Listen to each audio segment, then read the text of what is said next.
Nüüd me oleme siin vana aasta õhtul Jüri Luigega, kes on siin Võru kohe kesklinnas, kus avaneb kõige ilusam vaade siis Võru uuele keskväljakule.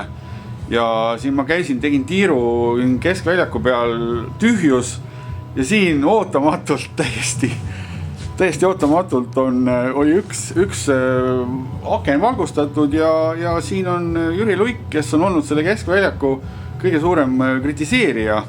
Aga nüüd oled sina justkui see, kes on siis kõige rohkem kasu saanud sellest väljakust või mis sa selle kohta ütled? Mina ütlen niimoodi, et see on nagu öeldakse, et kaks vanasõna, et targem annab alati järele. No, mina lähtun põhimõttest, et nii kaua kui targem annab järele, annab kavalam pihta. Ja teine asi on see, et tuleb õppida teinekord sitast saia teha ehk teiste sõnadega, kui nad sellise jama siia kokku keerasid, mida kannatab vaadata ainult jõuluõhtul, kui on kaunistused üleval.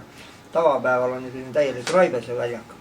Siis sellisel juhul tuleb sellest, panna ka see sitt raha teenima. Sõna otses mõttes. Ja sellepärast ongi.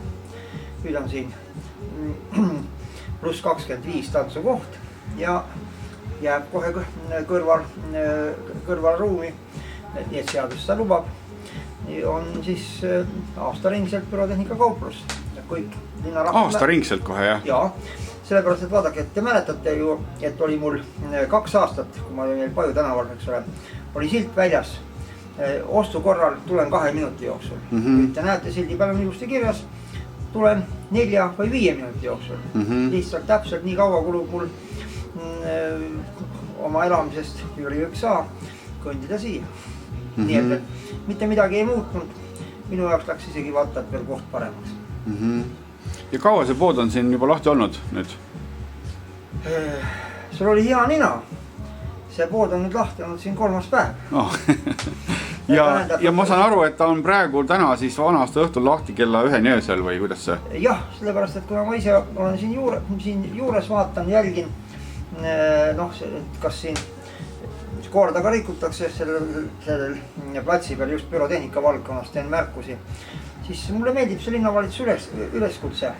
Ärge siin väljaku peal põmmutage. Kurat, oleks hea küll, mul siin akna alla põmmutadaks, eks ole. Aga kuskil ei ole seda kirjas, et müüa ja osta ei tohi. Tähendab, kui seadusega kooskõlas ostetakse ja tehakse seda kuskil mujal, siis on iluplasti igati OK. Aga millised nõuanded sa annaksid nagu sellised mingisugused rusikareeglid näiteks sellistele? No väljaku peal siin, kus on palju rahvast, eks ole, unustage ära, siin võite ainult säraküünalt käes hoida. Ise tulen kohe näppu kübutama, kurat, kui te mul siin kuusal kertama hakkate. Aga nõuanne on lihtne. Toestage ilutulestik, ärge eelnevalt jooge ja kõik, mis te siin tavakauplustest ostate, katsuge säilitada kaugushoonetest ja meetrilt ei ütle kellegi mitte midagi. Inimestest, kellest te lasete, pange siuke nii 3-40 sammu. 40 on paras, reegel näeks ette 50 meetrit ja kõik, eks ole, tean, kui ohtlikud või mitte ohtlikud nad on. Lugege 50 sammu, pange põlema. Panete toote põlema, eemalduge kiiresti.